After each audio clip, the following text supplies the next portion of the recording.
Você está pronto para se divertir um pouco hoje?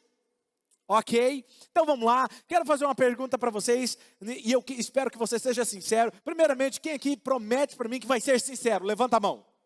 Muito bom, muito bom. Então vamos lá, vou fazer uma pergunta para vocês. Quantos de vocês aqui diriam que provavelmente vocês são mais inteligentes que a média das pessoas à sua volta? Levanta a mão. Isso, é isso mesmo, isso. Eu também acho que eu sou mais inteligente que a média, viu? Muito bom. Sabe, deixa eu falar uma coisa para você. Se você está online, basta digitar aqui no chat, entendeu? Fala assim, eu sou mais inteligente que a média das pessoas, ok? Isso. Por que eu digo isso? Eu sei que muitos de vocês não querem levantar a mão, porque vocês estão numa igreja, e aí vocês ficam meio que aquela negócio, eu vou ser um pouquinho humilde, né? Mas eu sei que muitos de vocês, vou revelar para vocês, muitos de vocês se consideram o melhor motorista, ninguém dirige como você. Agora todo mundo começa a rir, porque sabe que isso é verdade, né? Muitos de vocês acham que qualquer problema você saberia resolver. Você é diferente, você se considera mais inteligente do que as outras pessoas, sabe?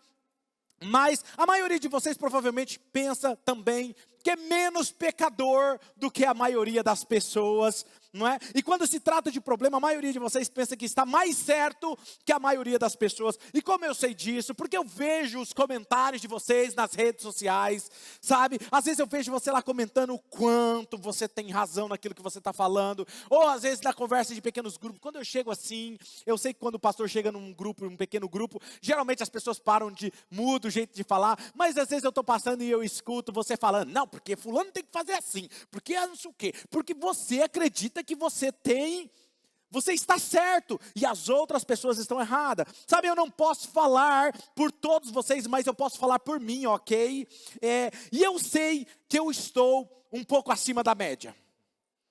Eu sei que eu sou um pouquinho mais inteligente do que as pessoas. Sabe, eu não estou me gabando porque é fácil, porque não é fácil, é difícil você estar certo o tempo todo. Eu sei falar para você quando você está errado. Obviamente que eu estou sendo um pouco sarcástico aqui. Quem está me entendendo? Sabe, você sabe do que eu estou falando. Então, quer dizer, vamos ser honestos aqui hoje conosco. E se você quiser saber no que acreditar, é só me perguntar que eu falo para você o que você deve acreditar. Se você quiser saber sobre teologia, é só você me perguntar que eu posso dizer para você o que você deve acreditar sobre os finais dos tempos, sobre sinais, sabe? Se você quiser saber sobre dons espirituais, eu posso te falar quais são os certos, quais não são. Eu posso te dar sobre mulheres no ministério, eu posso te falar. Eu sei tudo sobre isso. E eu posso te falar, ok? E eu vou te provar um pouquinho que se você está achando que eu não estou certo, eu vou provar que você está errado, que eu estou certo, ok? Se você me perguntar, por exemplo, eu posso mostrar para vocês uma abordagem certa sobre a vacina.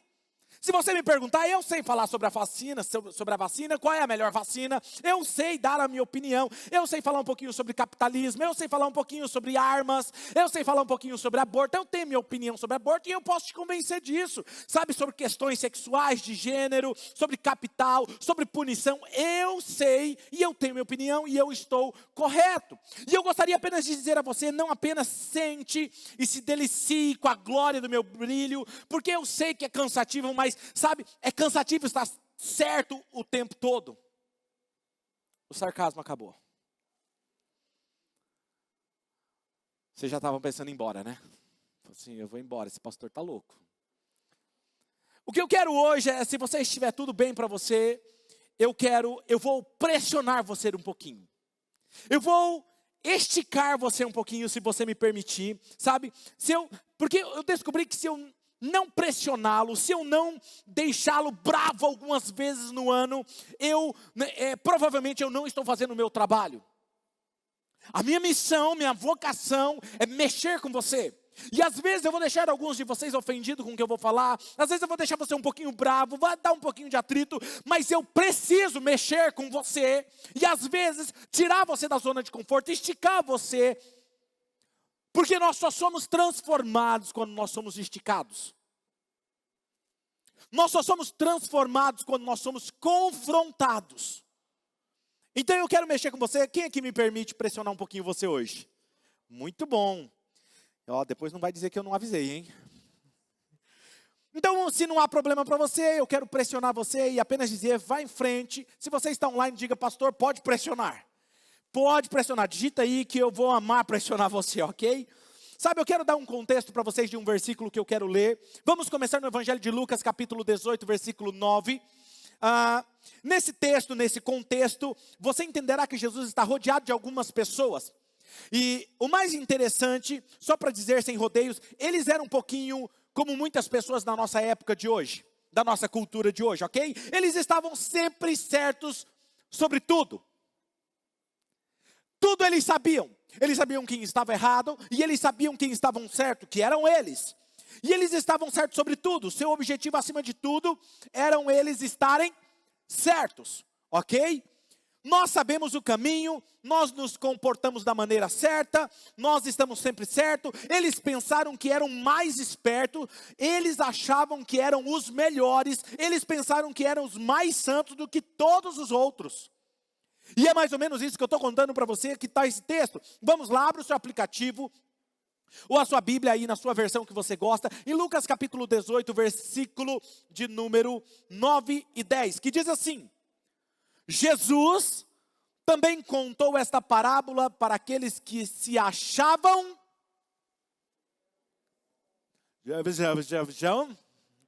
Vamos lá, 1, 2, 3. Jesus também contou essa parábola para os que achavam que eram muito... Eles se achavam. Jesus não estava falando que eles eram bons. Jesus está falando, o texto está dizendo que eles se achavam bons e desprezavam os outros. Aí, olha que interessante, 2 homens foram ao templo para orar. Um era fariseu e o outro era um cobrador de impostos. Agora, se você não sabe sobre um fariseu, eles eram muito justos exteriormente. Diga comigo assim, exteriormente. Então, tudo que eles podiam fazer para mostrar que eles eram justos exteriormente para as pessoas, esses fariseus, eles faziam. Eles vestiam literalmente a camisa, eles vestiam o papel deles de fariseu, eles faziam orações em públicos, e aí eu começo a imaginar, lembra da novela mexicana? Eu imagino eles orando nas esquinas e tal, Senhor, meu Deus Altíssimo, Deus de Abraão, Isaac e Jacó, Yahvé, Nissi, Jeová Rafá.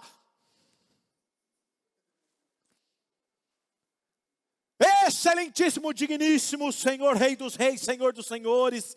Sabe, eles oravam em público, eles seguiam 613 regras.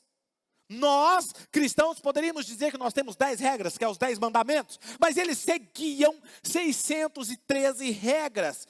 Nós seguimos apenas 10. Eles eram aparentemente, diga comigo, aparentemente, eles eram aparentemente justos. Agora nós temos o coletor de impostos. Quem era o coletor de impostos? Entretanto, era externamente desprezado por causa da sua pecaminosidade externa. Ele era desprezado exteriormente. As pessoas faziam questão de desprezar eles por causa do pecado deles, por causa do comportamento deles. Ou seja, então nós temos aqui um cara que é visivelmente, diga comigo, visivelmente. Eu tenho um cara visivelmente justo e eu tenho um cara que é visivelmente injusto. Ok? Aí vamos continuar aqui, o versículo 11 ao 14, diz assim: o fariseu em pé orava no seu íntimo: Deus, eu te agradeço porque eu não sou como esses outros homens, ladrões, corruptos, adúlteros, nem mesmo como este publicano. Eu jejuo 2 vezes por semana, eu dou o dízimo de tudo quanto ganho, mas o publicano ficou à distância, e ele nem ousava olhar para o céu, mas batendo no peito ele dizia: Deus, tem misericórdia de mim que eu sou pecador. Eu digo que este homem e não o outro foi para casa justificado diante de Deus, pois quem se exalta será humilhado, e quem se humilha será exaltado. Só abre um parênteses aqui e explicar, tem muita gente que quando é humilhado, passa por uma situação, fala assim: fica tranquilo, aqueles que são humilhados serão exaltados. Não é isso que a Bíblia diz. A Bíblia não diz isso. A Bíblia está dizendo que aquele que a si mesmo se humilha será exaltado. Não é aquele que te humilhou, então você vai ser exaltado sobre o outro. É aquele que tem uma atitude de se humilhar, ok? Fecha o parênteses. E para mim o que é tão interessante aqui nesse texto é que o fariseu, ele se via como certo. Então ele se via como justificadamente, eu sou justo, eu sou visivelmente justo. E agora o cobrador de impostos, ele estava errado. Ele estava certo e o outro cara estava errado. Mas para Jesus, não se tratava apenas de certo ou errado. Para Jesus se tratava muito mais do que certo e errado. Jesus olhava para o orgulho e a humildade. E isso me chama a atenção, porque as pessoas orgulhosas não amam e não são gentis. Por isso que o título da mensagem de hoje é: você não está certo tanto quanto você pensa. Você não está certo tanto quanto você pensa. Então, enquanto você está aí sentado, por que você não olha aí para a pessoa que está do seu lado, mesmo com máscara, pergunte a ela: você é o cobrador de impostos ou você é o fariseu?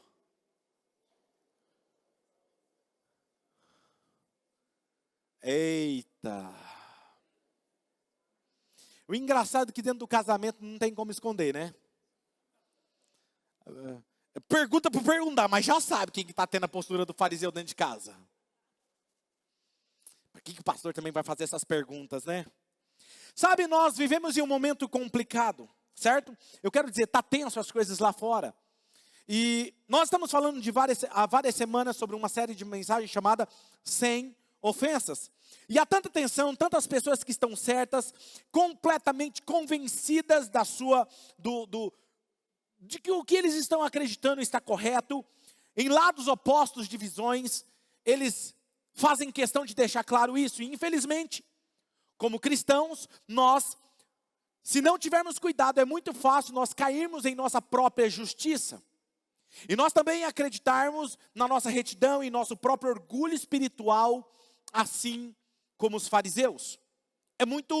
A linha é muito tênue, ok? Porque, na verdade, eu diria respeitosamente que todas as boas intenções, às vezes, aqueles que são seguidores de Deus, como seguidores de Deus, tendemos a pensar que parte do nosso trabalho como cristãos é estar certos. Faz sentido isso para vocês? A gente acredita lá no fundinho da casinha do cachorro que parte da nossa missão como seguidores de Jesus é estar correto. Ok? É estarmos certos. Agora veja, nós pregamos a verdade. E por nós pregarmos a verdade, nós estamos certos. O que é parcialmente verdade. Por quê? Porque se nós estamos certos, nós ficamos às vezes ofendidos com aquilo que as pessoas fazem que não é certo de acordo com aquilo que nós entendemos que é certo. Com aquilo que nós acreditamos. Eles estão errados. Então nós ficamos ofendidos por qualquer coisa que eles façam e que nós pensamos que não é certo. Nós ficamos ofendidos com o que eles postam nas redes sociais. E aí deixa eu falar algo aqui para você. Ser seguidor de Jesus não é postar um versículo da Bíblia. Mas tem algumas pessoas que acham. Ela dá bom dia. Aquele que confia no Senhor serão como os montes de Sião, que não se abalam, mas permanecem para sempre. E aí no meio da semana ela já se estressa. E aí ela fala, e ela comenta. Já fica preocupada, mas você não declarou lá que aqueles que confiam no Senhor serão como montes de Sião, que não se abalam, mas permanecem para sempre. Faz sentido isso para vocês? Sabe, então nós ficamos ofendidos porque eles acreditam em algo e eles se comportam de acordo com aquilo que eles acreditam, mas o que eles acreditam não é o que eu acredito, então nós ficamos meio com uma ofensa no nosso coração. E se nós vivermos ofendidos tempo suficiente, uma ofensa começa a se instalar no nosso coração, começa a crescer, frutificar, e ela vai gerar resultado dessa ofensa. Em algum momento, essa crença, essa ofensa, ela vai se tornar um desprezo, que é o caso daquele fariseu. Ele desprezava os outros porque eles achavam que eles eram bons. Eles achavam que eram bons. E em vez de odiar o que alguém faz, o que acontece quando a sua ofensa, essa crença no seu coração, ela se instala no seu coração. Qual é o problema? Porque quando nós, em vez de odiarmos aquilo que a pessoa faz, que é errado, nós passamos a odiar a pessoa. Perceba, quando você vai corrigir o seu filho, nós sempre tomamos cuidado para corrigir o comportamento deles e não a identidade deles. Faz sentido? Então você corrige o comportamento porque você ama. Então você não pode, nós como pais também temos que tomar cuidado com isso, porque às vezes quando vamos corrigir, nós associamos a identidade do filho ao comportamento. Você sempre faz isso, porque você é burro, porque tudo que você faz quebra, porque você é um... Deixa eu ficar quieto. Por isso que você tira notas ruins, por isso que isso... Você está associando a identidade ao comportamento. E quando essa ofensa se instala no nosso coração, nós, em vez de odiarmos o comportamento pecaminoso da pessoa, que está tudo bem, você não gostar do pecado, nós passamos a odiar a pessoa e não o comportamento. Faz sentido o que eu estou falando aqui?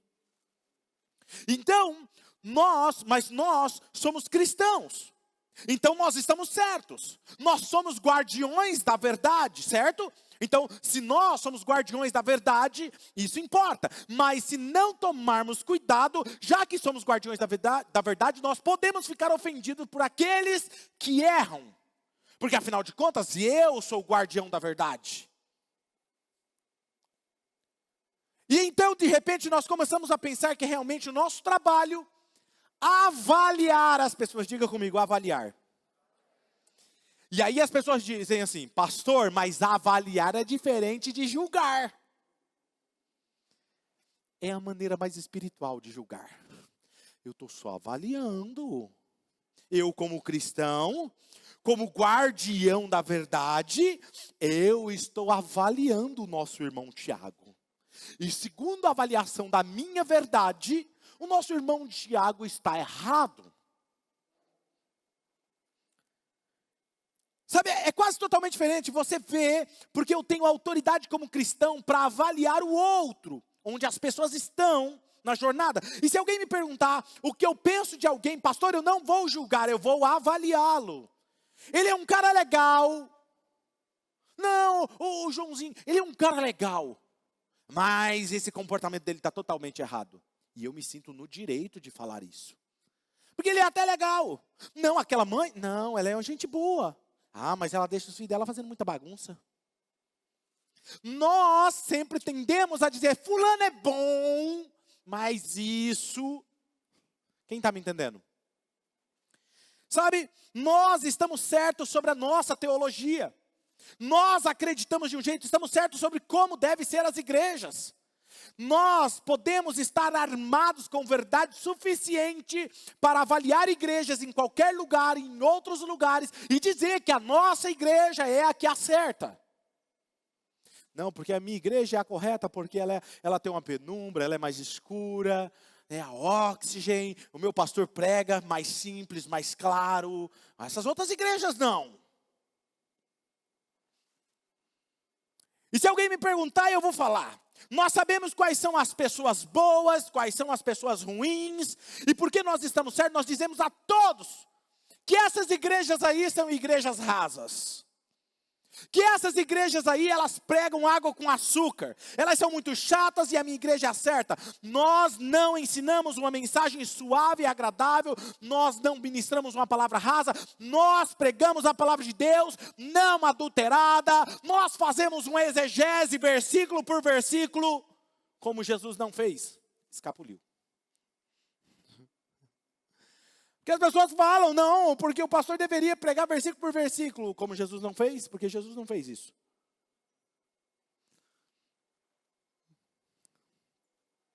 Mas, nós, com esse comportamento, nos afastamos dos outros, em vez de ser talvez aquilo que Deus nos chamou para ser, luz e sal da terra. Diga comigo, sal e luz. Sal dá sabor, luz traz claridade. Sal e luz.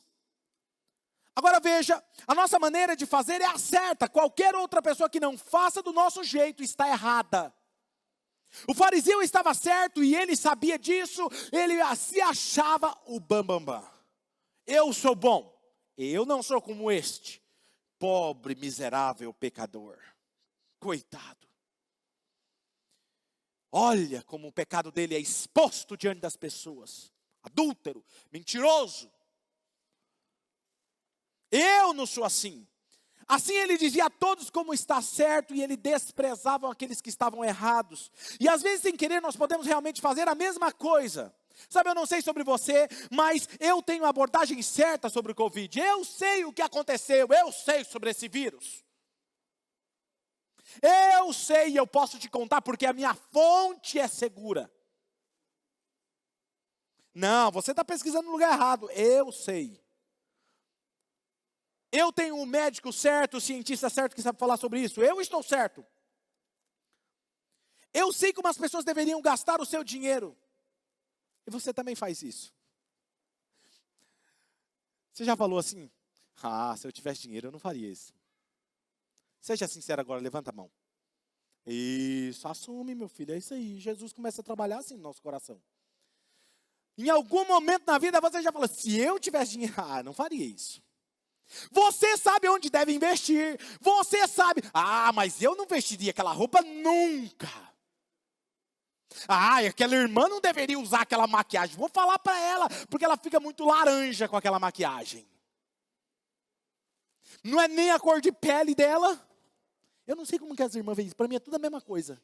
Mas elas veem. Tá avaliando, não tá julgando, tá avaliando. Não, eu vou falar que roupa que você tem que vestir. Sabe, nós temos a tendência de pensar que somos os melhores avaliadores, os melhores juízes. Nós somos os mais certos, mas a verdade é que cada um de nós somos pecadores. Somos pecadores. E onde começa o nosso problema? No nosso coração. Diga comigo, no meu coração. É aqui dentro. Olha só, Jeremias capítulo 17, versículo 9. Vem comigo, olha esse texto que fascinante. O coração humano. Leia comigo, vamos lá. 1, 2, 3.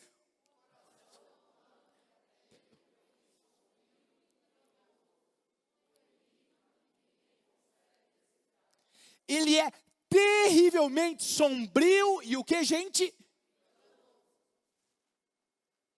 E por mais que nós possamos pensar, nós estamos certos sobre muitas coisas, muitas vezes nós estamos muito errados. Porque às vezes quando você pensa que você está corretamente, é que você está redondamente errado. Talvez se você estiver realmente certo, não pastor, mas eu estou certo, ok. Vamos então pensar que você está correto. Eu estou certo. Mas às vezes você está errado na forma de você abordar a sua verdade. Você já ouviu alguém dizendo assim, eu só falo a verdade, doa quem doer. Fala sinceramente, você já ouviu alguém falar isso? Sabe qual é o problema disso? Que a maioria das pessoas que falam isso são as pessoas que mais magoam os outros. Agora me fala se essa... Eu estou equivocado, gente? Porque a maioria das pessoas que eu vejo falar isso são as pessoas que mais magoam as outras. Em nome da verdade. Porque às vezes você está correto, mas a forma de você falar está errada. E aí você perde todo o crédito da verdade, porque a verdade deve ser dita em amor. A palavra de Deus diz, seja dita a verdade em amor. Eu sei que tem vontade, às vezes, de você tratar com amor as pessoas. E às vezes eu sei que eu tenho vontade de tatuar assim, amor, no braço. Olha, com amor. Mas, se houver cristãos que estão certos, mas eles são rudes, são grosseiros. Se houver cristãos que estão certos, mas eles são alguns idiotas e tudo que eles estão fazendo é querendo estar certos, mas estão realmente fazendo a diferença. Essa pessoa que diz, não, eu digo a verdade, doa quem doer. Ela está certa, vamos imaginar que ela esteja certa. Mas ela está fazendo a diferença? Ou ela só quer estar certa? para ter orgulho de dizer, não te disse? Eu amo, tem algumas pessoas que elas amam, que ela quer encontrar o outro só para poder, lembra? Falei para você. Ou às vezes acontece dentro do casamento, né? Eu te disse. Fica quietinha. Fica quietinho. Para que dizer isso? Porque a pessoa já aprendeu. Faz sentido, gente? Não é ruim você ouvir isso da pessoa que você ama? Agora, Jesus, ele não se preocupava apenas com o certo e com o errado. Ele também se preocupava com o orgulho e com a humildade. O tom com que você fala algo é muito importante. A abordagem importa muito. Eu vou te dar um exemplo novamente. Eu estou entrando no modo sarcasmo aqui agora, ok? Eu sinto no meu coração que eu tenho que ser sincero com você aqui, porque às vezes eu temo que você leve a sério o que eu estou falando aqui. Eu falei que eu queria que você se divertisse um pouquinho, ok? Eu sei que alguns me entendem literalmente, mas eu quero apenas fazer um jogo aqui com vocês. Então eu vou te contar um pouquinho agora sobre mim, sobre a pastora Mari. E eu vou depois, no final, perguntar se você gosta de mim, depois que eu te mostrar o meu brilho, a forma com que eu sou santo. Eu quero descobrir se você gosta mais de mim do que você gosta agora. E se você está disposto a seguir Jesus por causa da minha habilidade em ser santo. Ok? Então eu quero te falar um pouquinho sobre mim. Eu e a pastora Mari, nós dizimamos 10% das nossas finanças a Deus. E além dos nossos dízimos, nós somos ofertantes. E às vezes nós separamos ofertas generosas e às vezes extravagantes. E nós doamos. Isso não é incrível? Eu e a pastora Mari, nós, há mais de 10 anos, nós não assistimos TV. Eu assisto filme, seriado e tal, mas eu não assisto TV aberta. Por quê? Porque nós não queremos que essas coisas nos contaminem. Nossos pensamentos, nossa maneira de falar. Eu e a pastora Mari, nós costumamos citar sempre a palavra de Deus o tempo todo, para que a nossa mente esteja focada na palavra de Deus. Eu e a pastora Mari, nós nos casamos da maneira certa. E eu não fumo maconha desde a minha época de escola. A não ser 2 vezes que eu fiquei bêbado e eu não lembro. Mas foi apenas 2 vezes. Agora, às vezes eu levo a minha esposa para encontros semanais, para cuidar do meu casamento. Eu vou. Nós saímos, tomamos um café, ou jantamos, ou almoçamos. Tiramos um tempo para nós. Porque nós queremos ter um casamento exemplar. Eu procuro comer uma dieta. Deixa eu falar, que senão você vai... Eu procuro comer uma dieta rica em proteínas e com vegetais. Aí um dia eu estava pregando sobre saúde, aí eu estava no shopping. E eu não conheço todos os membros da nossa igreja. Aí eu estava perto não vou citar o nome, um fast food, e estava do lado de um suco. E aí eu pedi um suco de açaí. Aí depois que eu paguei, as 2 membros da nossa igreja chegou assim, eu estava ali de olho no senhor para ver se o senhor ia comer fast food. Falei, nossa. Aí eu falei, minha irmã, deixa eu te falar uma coisa, eu de vez em quando eu como um fast food. Eu, de vez em quando, eu como uma pizza, tá? Não estou comendo só os alimentos dos anjos ainda. E pretendo não comer por um bom tempo. Brincadeiras à parte, mas eu procuro malhar umas 5 dias na semana. Correr, academia, musculação. Eu procuro fazer isso. Eu não devo nada a ninguém, eu não tenho dívidas, eu tenho economias, eu faço investimentos. Quantos de vocês gostam mais de mim do que antes? Essa é a maneira que eu sou santo, eu e a pastora Mari. Vocês não querem seguir a Jesus por causa disso?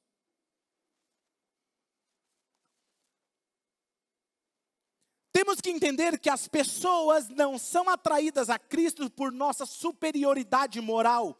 Eles não são atraídos a Cristo pelo fato de estarmos certos. Só porque estamos certos, isso não significa que estamos fazendo a diferença.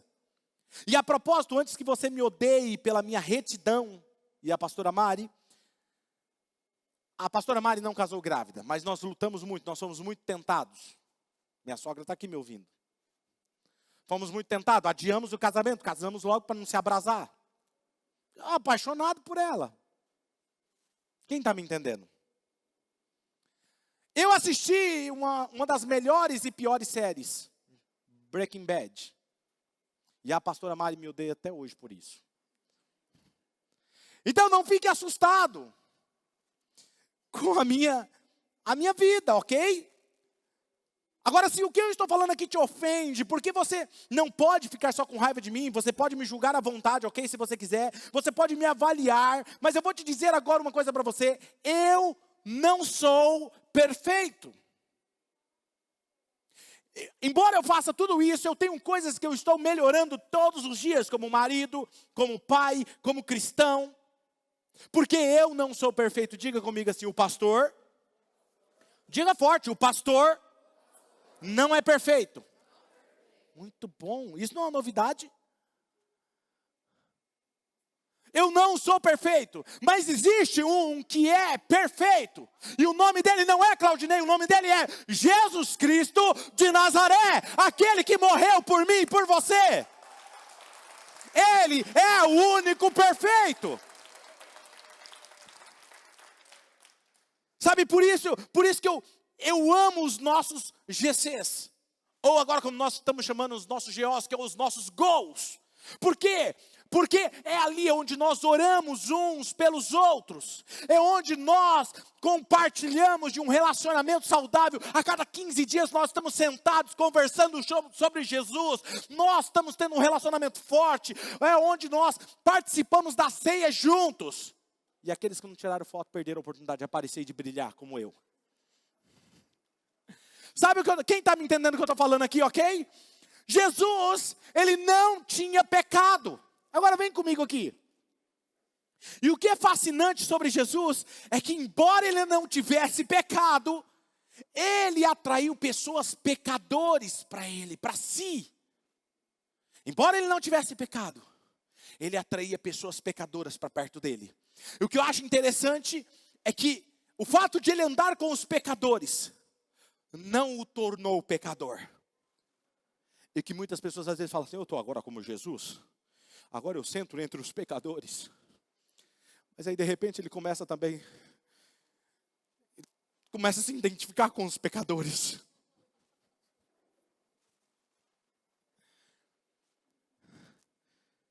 Embora ele fosse perfeito em todos os sentidos, aqueles que eram imperfeitos, cheios de trevas, cheios de segredos, cheios de pecados, eles se sentiam atraídos por ele. E algo me chama a atenção sobre isso, porque geralmente quando alguém é muito santo, aparentemente, as pessoas mudam o comportamento perto delas. Eu não sei se isso acontece com você, mas eu sou pastor.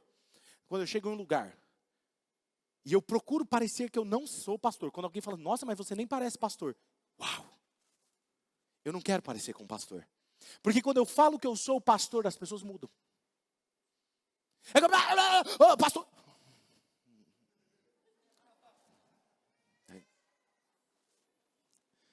Só falta falar assim: graça e paz, pastor.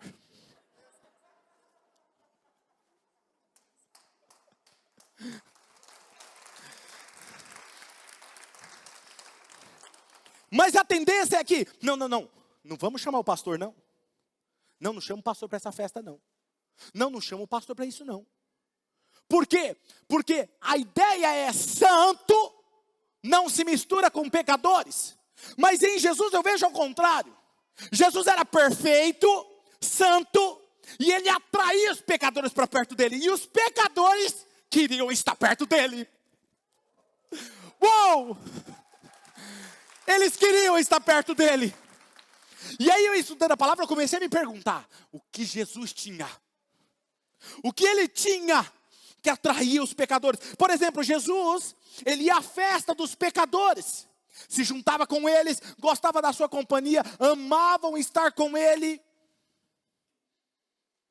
Quer ver outro exemplo? Jesus, havia aquela mulher prostituta, mas ela tão movida por amor, compaixão, pela graça, pela glória de Jesus, que ela se ajoelha aos seus pés e derrama um perfume caríssimo sobre os pés de Jesus e começa ali. E detalhe, ela era prostituta. Aquele perfume que ela está derramando nos pés de Jesus era caríssimo, era o salário de um ano. De onde ela tinha ganhado o dinheiro dela? Diga que eu quero ouvir. Jesus não falou assim. Não aceito isso não. Quem está me entendendo? Porque eu acho que se eu e você estivéssemos lá, nós íamos fazer isso. Mas Jesus não tira. Jesus, alguém fala assim, mas por que não dou aos pobres? Jesus fala assim, ei. Aonde for contada a história do Evangelho, essa mulher deve ser lembrada. Algo me fascina em Jesus. E eu comecei a olhar para a vida de Jesus. Quer ver outro exemplo? Olha o que acontece. Zaqueu. Lembra de Zaqueu? Outro exemplo seria o fato de esse coletor de impostos chamado Zaqueu. As pessoas odiavam os coletores de impostos e desprezavam eles porque eles roubavam do próprio povo para dar dinheiro para o povo romano, para que o povo romano executasse o seu próprio povo. Eles eram desprezados. Jesus aparece para ele debaixo de uma árvore e diz assim, Zaqueu, chama ele pelo nome, desce depressa, que eu quero comer uma picanha hoje com você. Eu quero comer uma macarronada hoje com você. A mulher samaritana, havia uma mulher que parecia não conseguir manter um relacionamento sério. Vivia de cama em cama, com homens diferentes. E o homem com quem ela estava, quando ela estava conversando com Jesus, não era marido dela, estava transando com outro cara. Jesus senta com ela, manda os discípulos embora. Porque se os discípulos estivessem lá, ia atrapalhar Jesus.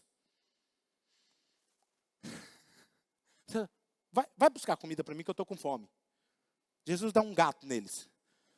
Aí eles vão. Aí ele fica só com a mulher. A mulher fala assim, mas quem é você para pedir água para mim? Fala, ei mulher, deixa eu te falar uma coisa. Se você soubesse quem está pedindo água, você pediria água para ele.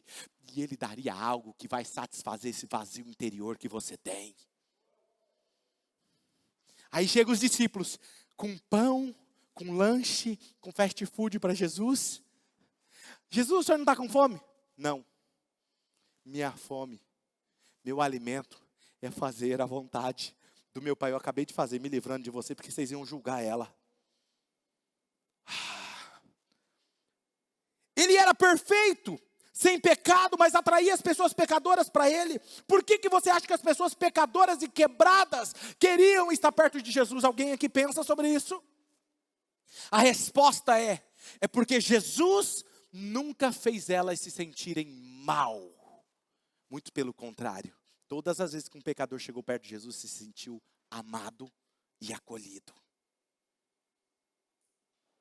Na verdade, eu quero ler para você o que eu consideraria talvez ser um dos versículos mais importantes do Novo Testamento sobre o que como devemos tratar as pessoas. É do Evangelho de João, capítulo 13, versículo 1. Acompanhe comigo nessa projeção. Um pouco antes da festa da Páscoa, sabendo Jesus que havia chegado o tempo em que deixaria este mundo e iria para o Pai, tendo amado aos seus que estavam onde, gente? Diga comigo, onde? Mas como que ele amou? Amou-os. Marca isso, amou-os até o fim. Então você pode imaginar, ele foi fiel a Deus Pai e agora ele está se preparando para dar a sua vida na cruz em favor de toda a humanidade. E ele sabe que o tempo está passando, está chegando esse momento.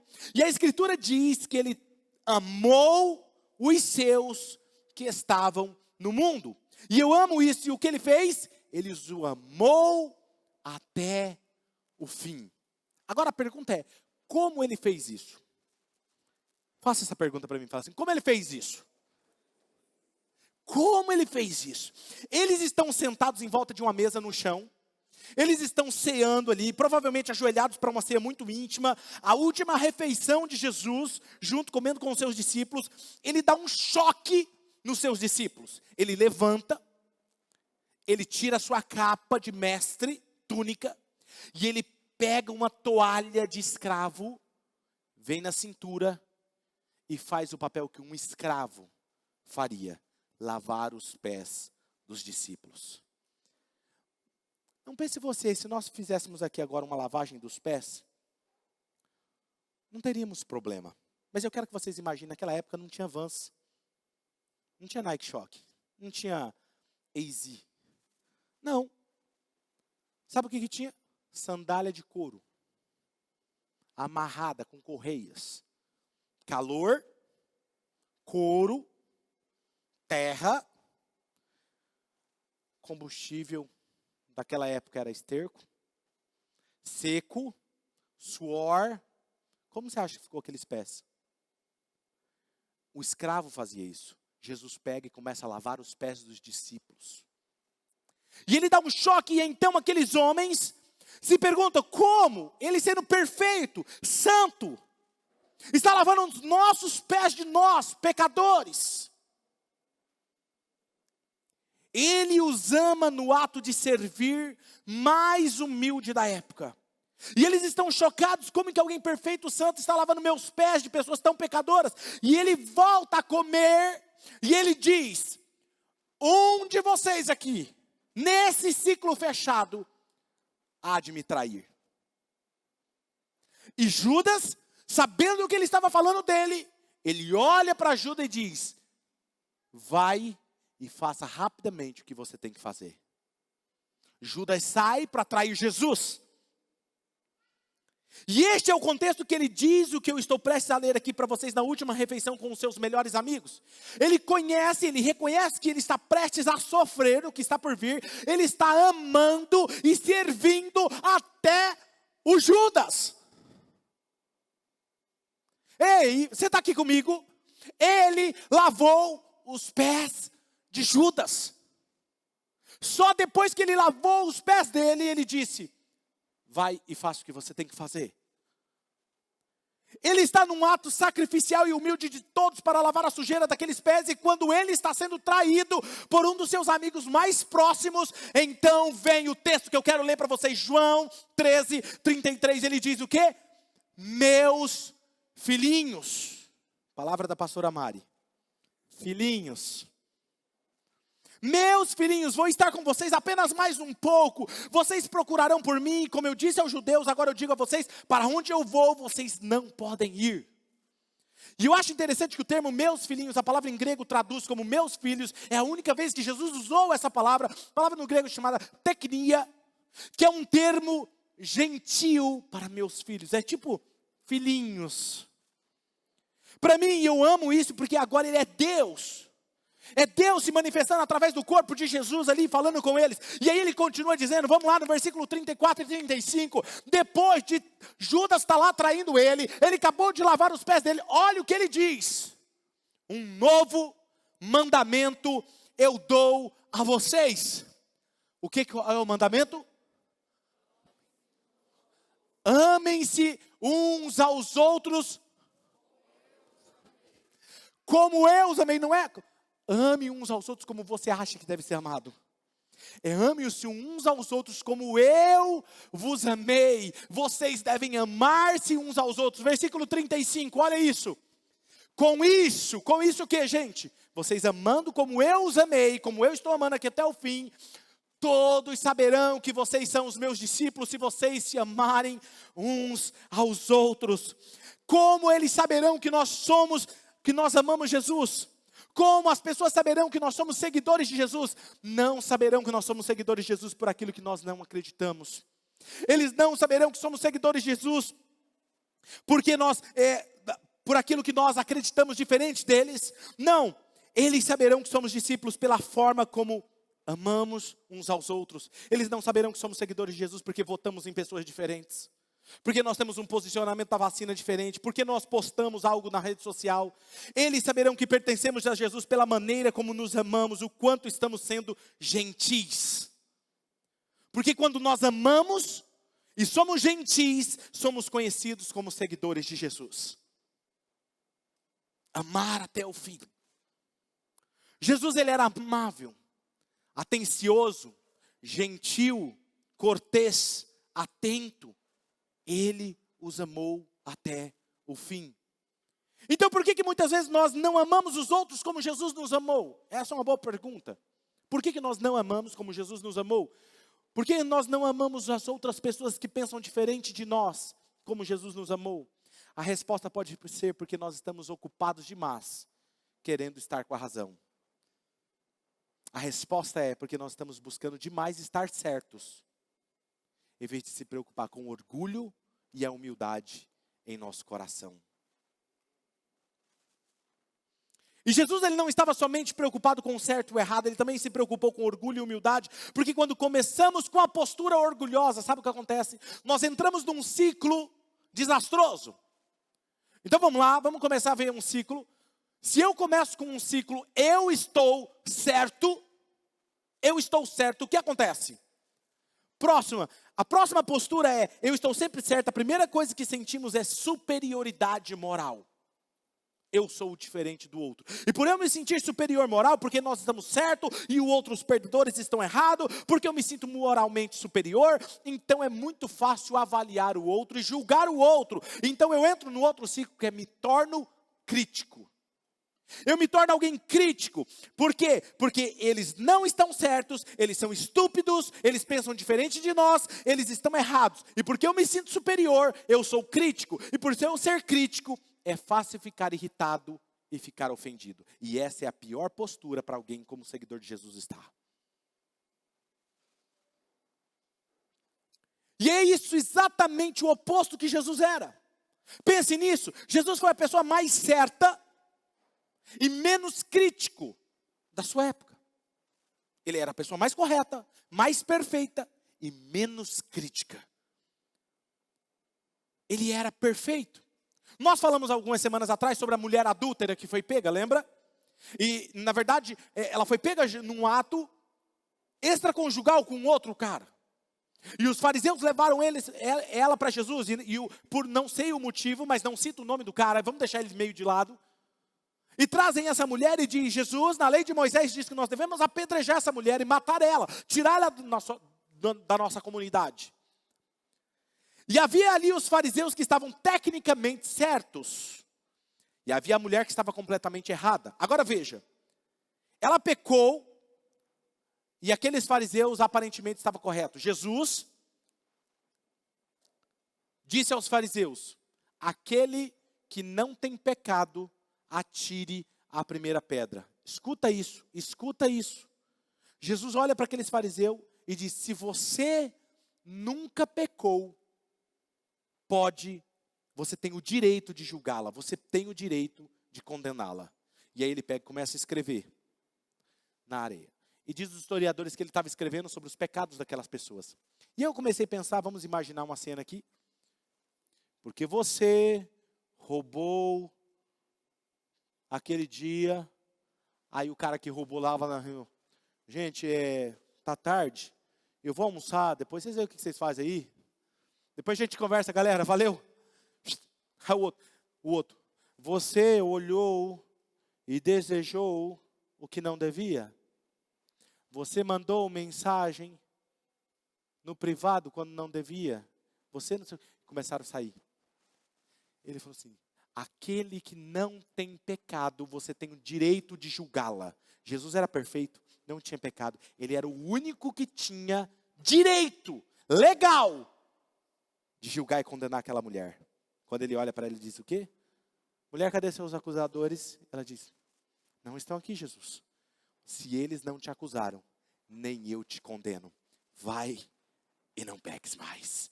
Aquele que tinha o direito de condenar, não condenou. Já pensou que incrível isso? Jesus nunca pecou, ele é o único que não pecou, ele tinha o direito de julgá-la, mas não fez. O que ele fez? Ele escreveu algo na areia que tirou a trave dos olhos daquelas pessoas. E ele fez algo. Ele fez com que aquela mulher se sentisse amada.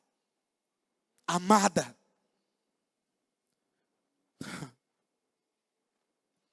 Agora aqui está a verdade. Ele disse, mulher, siga o seu caminho e não peques mais. Era a verdade ministrada em amor. Era a verdade dita em amor. Agora o que eu quero te perguntar é o que você acha que aquela mulher sentiu? Ela estava errada? E Jesus não condenou, sendo que ele tinha o direito de condená-la. Ela se sentiu acolhida, amada. O que você acha que Jesus está querendo nos ensinar sobre isso? Como as pessoas se sentem quando nós falamos a verdade? Elas se sentem valorizadas, amadas. Ela se sentiu vista como aquela mulher.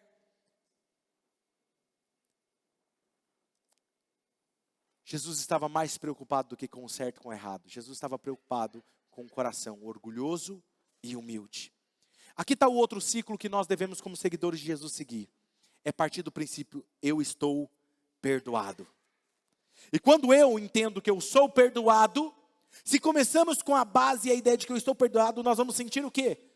Uma profunda gratidão por eu ter sido perdoado. E nossa gratidão nos leva o que? A aceitar e tornar-se mais acolhedor. E aqueles que podem estar errados ou talvez diferentes, e porque nós aceitamos a gratidão e o amor e a graça, escuta isso, mas nós acolhemos essas pessoas, porque eu sei onde eu estava, eu sei onde eu um dia errei, e todos nós estamos em uma jornada.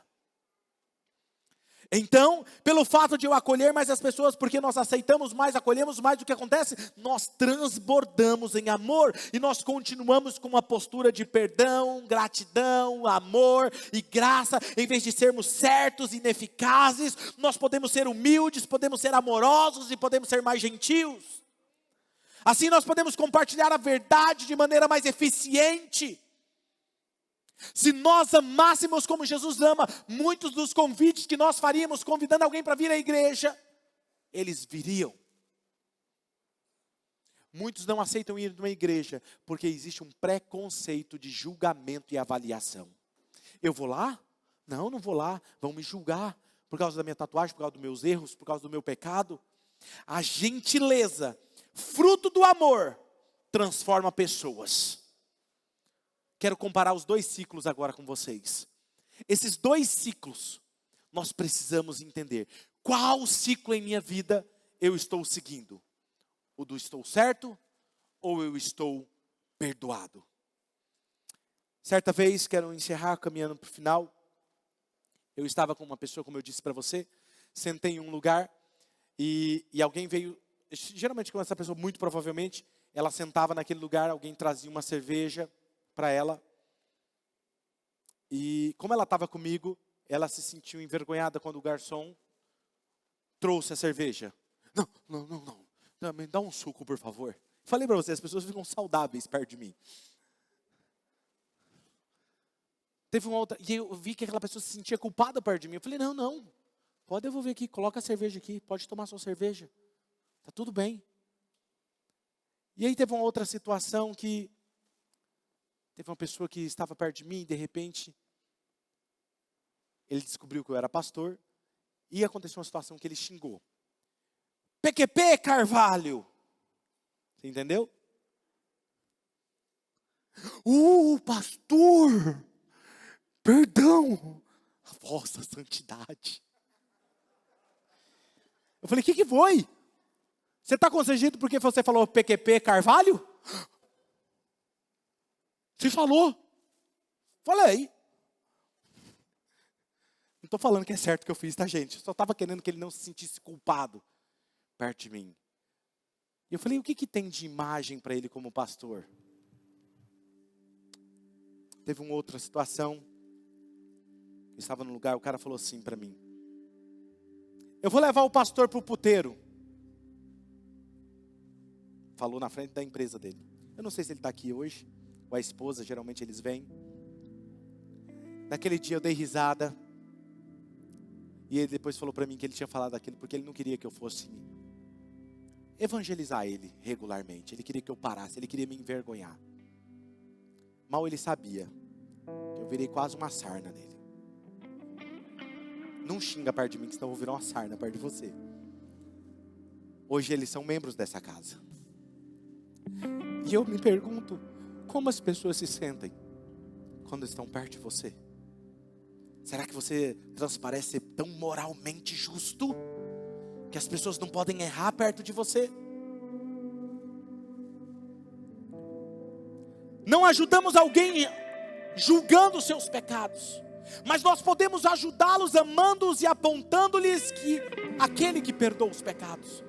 1 Coríntios capítulo 13, versículo 1 ao 3, Paulo diz: ainda que eu falasse a língua dos homens e dos anjos, mas se eu não tivesse amor, eu seria como um sino que ressoa, como um prato que retine. Ainda que eu tenha o dom de profecia, saibam todos os mistérios e todo conhecimento, tenha fé capaz de mover montanhas, se eu não tiver amor, nada serei. Ainda que eu dê aos pobres tudo que eu possuo, entregue o meu corpo para ser queimado, se eu não tiver amor, nada disso me valerá. Se eu for à igreja todos os finais de semana, ou tiver opiniões certas sobre tudo, mas eu não tiver amor, de nada me valerá. Mas sabe que às vezes eu penso que a nossa memória às vezes é curta? É curta porque a gente se esquece onde a gente pecou. A gente se esquece que nós um dia fomos perdoados. A gente se esquece e a gente quer julgar quem está perto de nós na igreja. Não, esse pode, esse não pode. Ei, onde você estava há algum tempo atrás? Porque quando você é perdoado, você sabe que alguém pode chegar onde você está e ir muito além. Porque pessoas perdoadas amam as pessoas que estão sofrendo. A propósito, vocês se amam, e é assim que eles saberão que vocês são meus discípulos. Quem nós somos? Nós somos o corpo de Cristo, somos a igreja de Jesus Cristo, somos a luz brilhando nas trevas do mundo, liderando em amor. Eu queria ter um adesivo enorme no meu carro, escrito: sou oxigênio, sou gentil. Ah, pastor, mas e se esticar o senhor? Pois é. Porque muitas pessoas colocam adesivos nos seus carros do que elas são contras. Vocês estão entendendo o que eu estou falando, né? Mas não tem coragem de colocar: eu sou oxigênio. Porque isso exige de você um padrão. Um padrão como Jesus. Pastor, como nós vamos fazer isso? Porque não é fácil. Escuta isso. E eu comecei a orar: Deus, como é que eu faço para ser gentil? Jesus falou assim para mim, Romanos 5:5. Sabe o que está escrito lá em Romanos 5:5? Olha o que diz: e a esperança não nos decepciona, porque Deus derramou o seu amor em nossos corações por meio do Espírito Santo.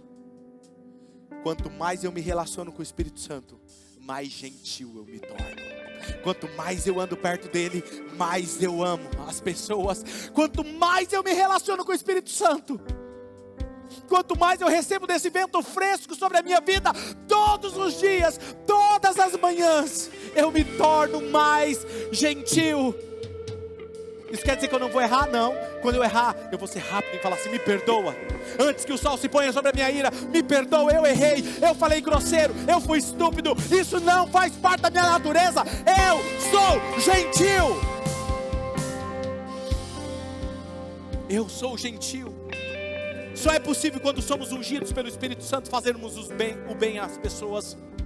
Olha o que diz isso em Atos capítulo 10, versículo 38. Como Deus ungiu a Jesus de Nazaré. Como que Deus ungiu Jesus de Nazaré? Com o Espírito Santo e poder. E como ele estava ungido com o Espírito Santo, ele andou por toda parte, fazendo bem e curando a todos aqueles que eram oprimidos pelo diabo.